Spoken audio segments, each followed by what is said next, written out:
l'un des premiers, voire le premier, sur le comment mettre en place une démarche de transformation pour réduire les impacts négatifs. Et donc on s'appuie sur beaucoup d'exemples, notamment le chapitre 3.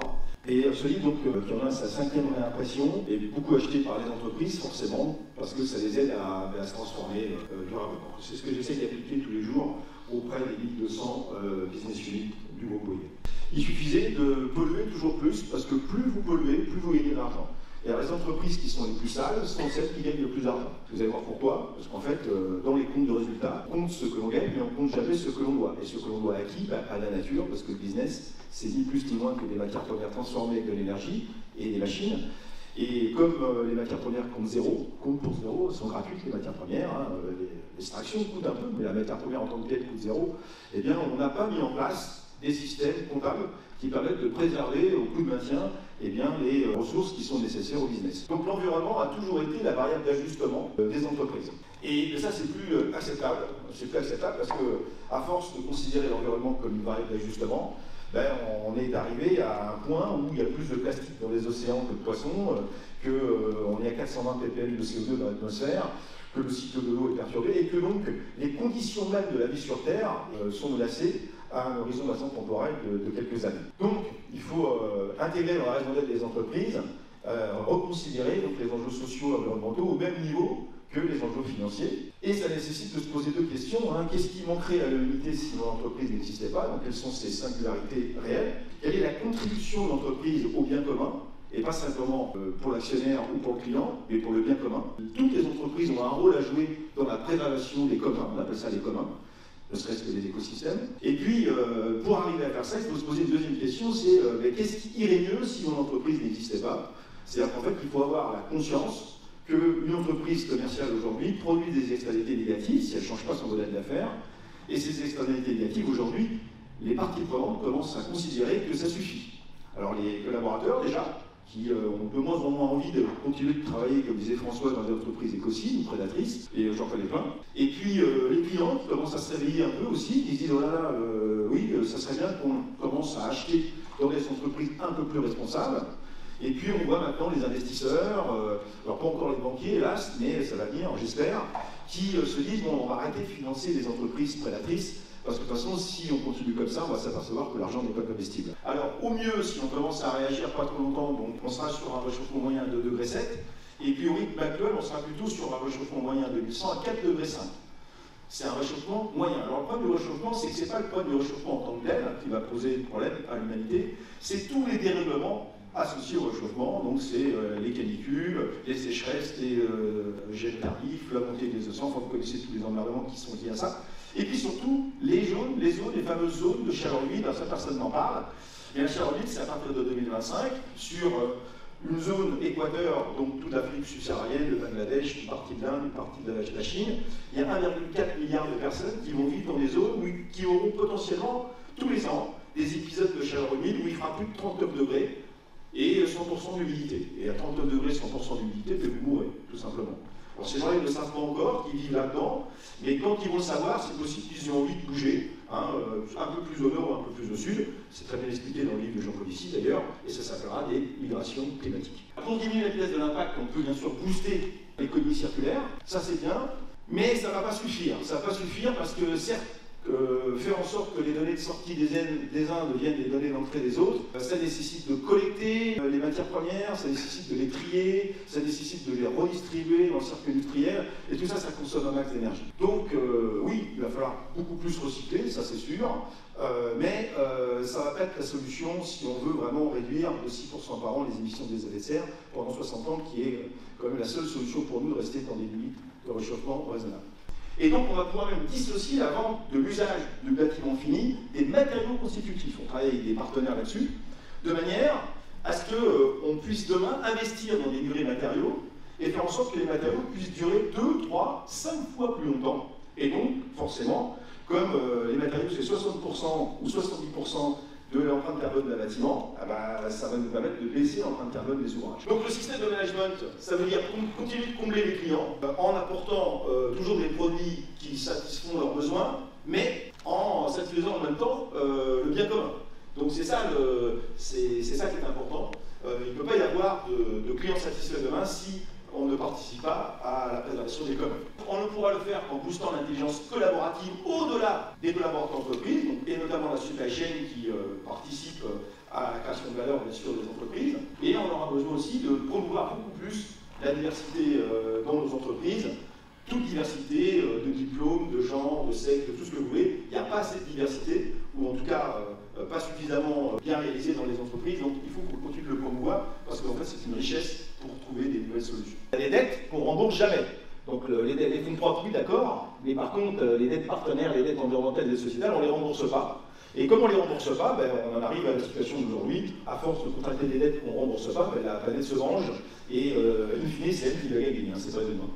Donc si vous voulez en savoir plus sur le rôle de l'excellence opérationnelle dans l'entreprise contributive, sur la façon de reconfigurer les modèles d'affaires, sur la façon d'expliquer ça à votre management, à votre conseil d'administration, comment embarquer les collaborateurs, comment embarquer la supply chain, achetez le livre et tout est plan. Je vous conseille d'en lire d'autres, notamment effectivement la bande dessinée de Jean Covici, Un monde sans fin, Le bonheur était pour demain, de Philippe Lewis, Tout peut s'effondrer, de Pablo Sermi, enfin il y en a plein. Hein.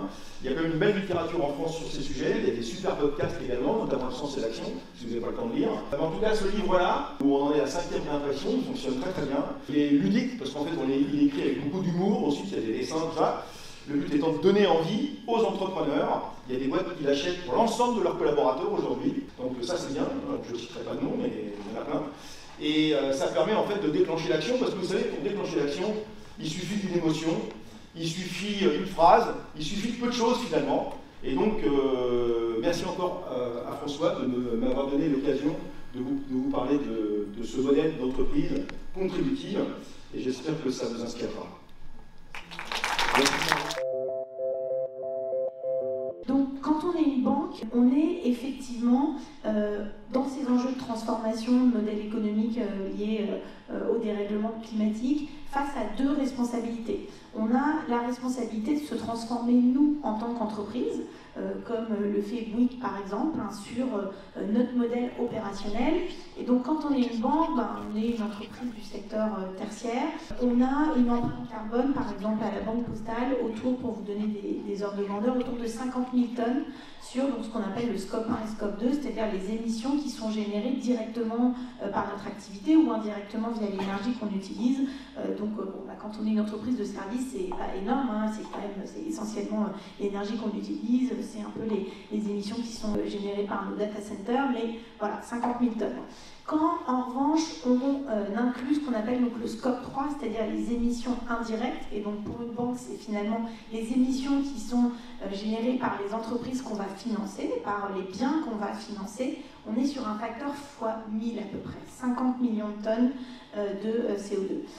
Nous on s'est en particulier, j'y reviendrai, engagé à la neutralité carbone en 2040. Vous voyez, 50 millions de tonnes, c'est quand même un effort qui est assez considérable.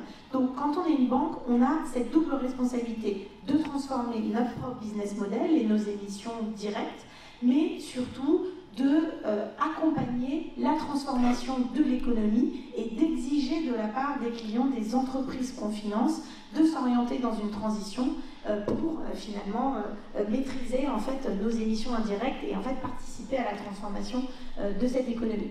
Alors la transition juste, qu'est-ce que c'est? Vous êtes sans doute de plus en plus familier peut-être avec ce thème. C'est accompagner la transition environnementale de notre économie en minimisant les impacts sociaux de cette transition et même en essayant de les maximiser et finalement en utilisant la nécessaire transformation de notre modèle économique dû aux enjeux climatiques comme aussi un moyen de transformer notre modèle social. On voit bien que le modèle capitaliste productiviste que Fabrice a bien décrit avec ses limites a aussi entraîné des inégalités sociales absolument sans précédent et un creusement de ces inégalités depuis 30 ans. Donc en fait la transition juste, c'est vraiment l'idée de transformer ce modèle économique parce qu'on a de plus en plus de signaux du fait que le modèle économique aujourd'hui doit arriver à une fin avec ce modèle qui repose finalement sur une consommation illimitée de ressources qui sont par essence limitées, on l'a bien vu avant, doit être transformé. Et finalement, la crise sanitaire, malheureusement la guerre en Ukraine et le réchauffement climatique sont tous en fait des symptômes des limites de notre modèle économique. Et donc c'est ça qu'on veut embrasser dans la transition juste. Et surtout, peut-être peut-être au-delà des noms, ce qui est intéressant, c'est que vous compreniez comment on l'a constitué, la logique avec laquelle on l'a constitué. On a d'abord voulu avoir des dirigeants d'entreprise dans notre comité de mission. Qui, comme nous, étaient face à la réalité de ce que c'est que la transformation durable d'un modèle économique, les renoncements que ça nécessite, les arbitrages que ça nécessite au quotidien. Donc dans ces dirigeants d'entreprise, on a Joël Tronchon, qui est directeur développement durable Europe de L'Oréal, que vous connaissez peut-être, et qui est l'ancien directeur développement durable de SEB, et qui a vraiment transformé le modèle d'affaires de SEB en anticipant les évolutions réglementaires du secteur. Donc chacun voit le groupe à travers les produits qu'il a éventuellement chez soi, qu'il ou elle a chez soi. Je pensais que c'était important aussi de faire connaître cette entreprise que tout le monde ne connaît pas, et ça peut se comprendre. Tout le monde connaît la Banque Postale, tout le monde connaît Bouygues, Atlantic, beaucoup de gens connaissent, mais pas forcément tout le monde. C'est un groupe qui a été fondé en 1968 et qui est aujourd'hui un des leaders européens du génie climatique. Donc génie climatique, c'est chauffage, climatisation, ventilation des bâtiments. Qui a été nommée Isabelle Savidon, qui est présente aujourd'hui au deuxième rang et qui m'a accompagné dans la préparation de cette présentation. Donc les engagements RSE du groupe Atlantic correspondent vraiment à l'image, à l'ADN de l'entreprise. D'abord, notre mission, c'est de transformer les énergies disponibles en bien-être durable. Donc ça dit bien ce que ça veut dire. Nous, on est au bout de la chaîne, on ne choisit pas les énergies disponibles, ça c'est le choix de la politique des gouvernements dans les différents pays où nous opérons. Et nous prenons ce qui est disponible et nous le transformons à travers nos produits en chaleur, en rafraîchissement ou en traitement de l'air. Donc ça c'est important, on intervient vraiment en aval de la chaîne énergétique, on n'est pas du tout en amont, on ne produit pas l'énergie, on la consomme pour la transformer en chaud ou en froid, pour faire simple, ou en air retraité. Maintenant, on a un nouveau contexte réglementaire pour la construction neuve, qui s'appelle la réglementation environnementale 2020, qui remplace la réglementation thermique 2012, la RT 2012, la RT 2012 qui promouvait le gaz, en disant on va favoriser, tous les logements neufs seront équipés d'une chaudière au gaz. Et massivement, tous les programmes immobiliers depuis les 12 dernières années, se sont développés avec des chaudières au gaz. Quand je dis massivement, globalement, on construit 200 000 logements par an en France. Pour les industriels, évidemment, c'est une révolution. Pour toute la filière, les promoteurs immobiliers, c'est une révolution. Pour les installateurs, c'est une révolution.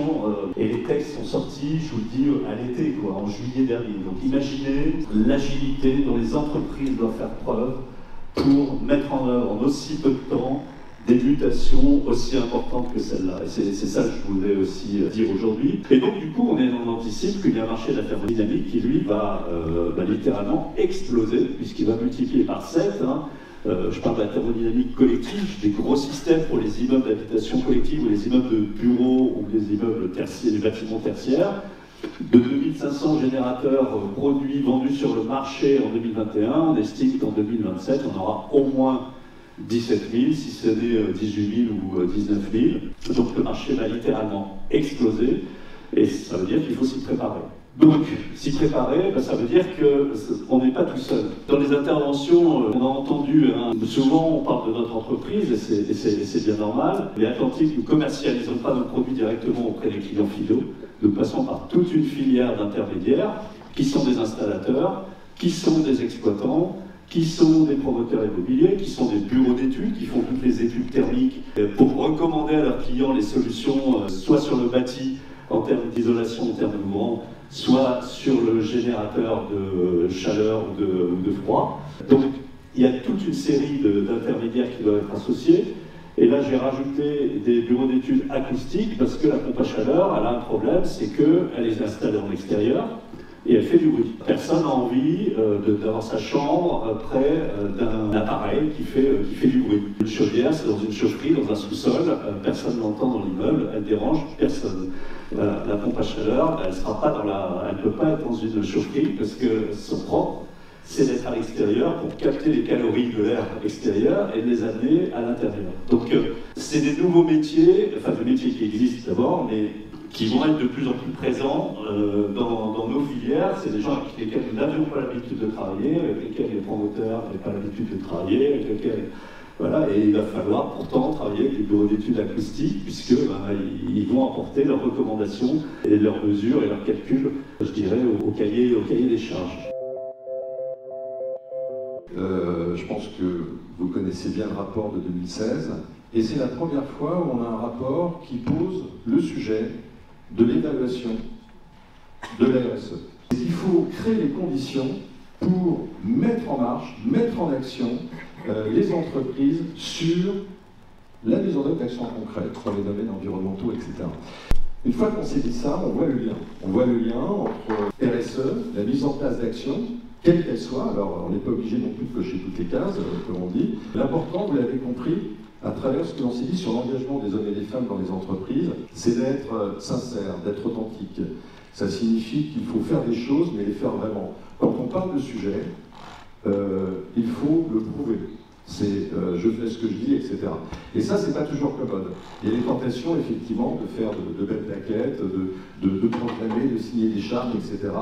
Mais attention, parce qu'aujourd'hui, les corps de rappel sont de plus en plus lourdes, et donc ça pardonne par une entreprise qui aujourd'hui proclame des choses, mais qui ne le fait pas en interne, de manière approfondie, sérieuse, authentique et visible de la part de ses salariés. Et donc l'idée, c'est quoi? C'est inciter, sensibiliser, former. Donc on le fait partout en France, avec des partenaires. C'est déjà de faire comprendre aux entreprises qu'elles font toutes. Moi, je n'ai jamais vu une entreprise qui n'a rien fait dans ces domaines. Jamais. Dans les domaines de la RSE, c'est-à-dire mettre en place des actions concrètes pour, alors parfois en fonction de son secteur d'activité, la clé d'entrée, c'est le secteur d'activité. Une entreprise dans les services ne fera pas la même chose naturellement que dans l'industrie. Mais déjà, diagnostic. Qu'a fait l'entreprise? Elle en prend conscience. Ensuite, plan d'action, on élargit avec d'autres actions, on rend cohérent l'ensemble des éléments, je dirais, qui sont mis en œuvre, et on arrive à la stratégie. C'est ce que l'on fait avec les dirigeants d'entreprise pour justement donner une force, effectivement, à ces actions. En fait, tout ceci, tous ces dispositifs n'ont qu'une vocation. On est bien dans des sujets de faire bouger les lignes.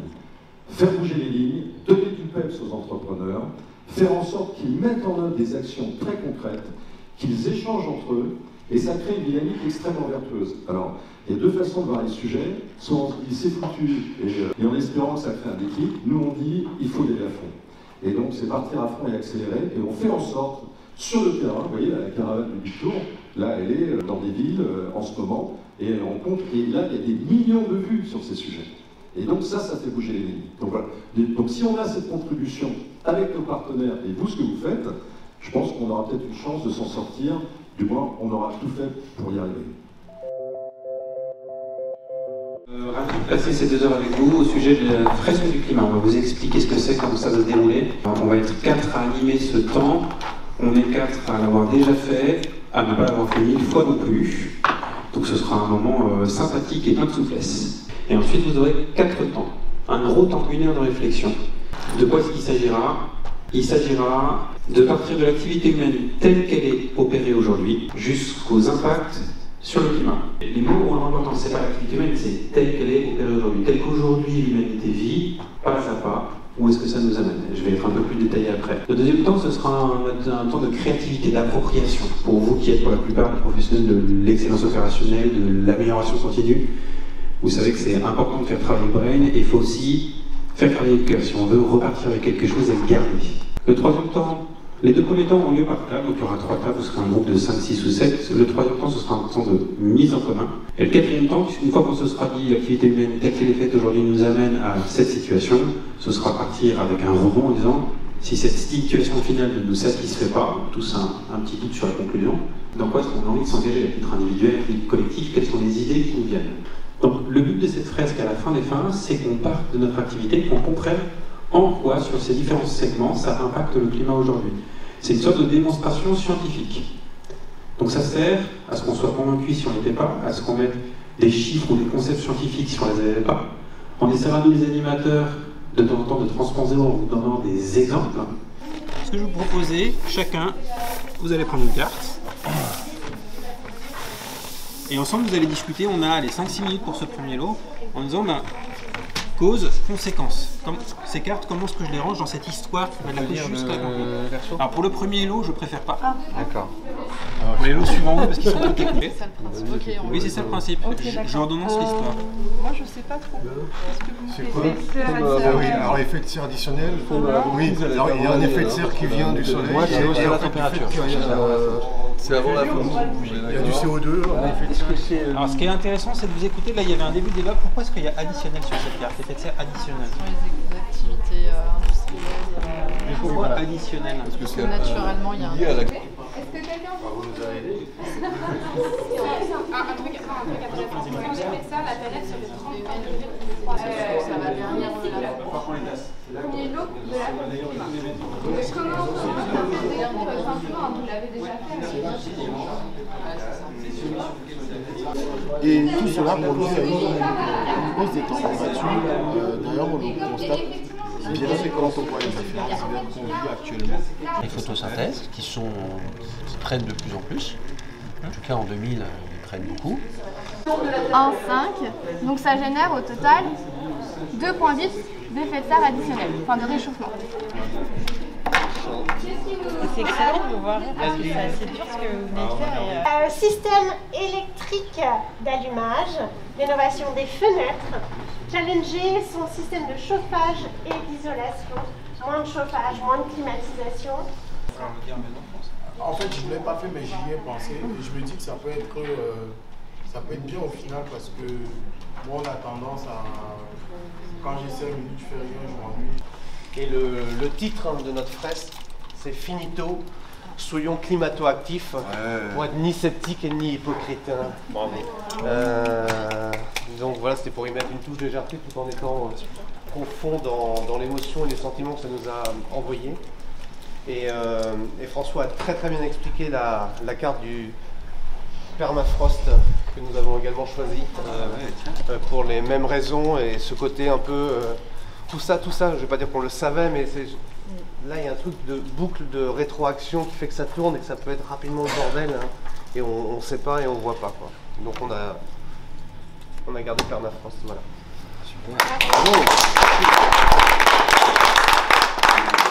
Merci aussi aux conférenciers de ce matin pour nous avoir fait encore plus donner envie et restons dans cette dynamique d'agir pour nos enfants à venir ou aujourd'hui et pour la planète. Merci à vous tous.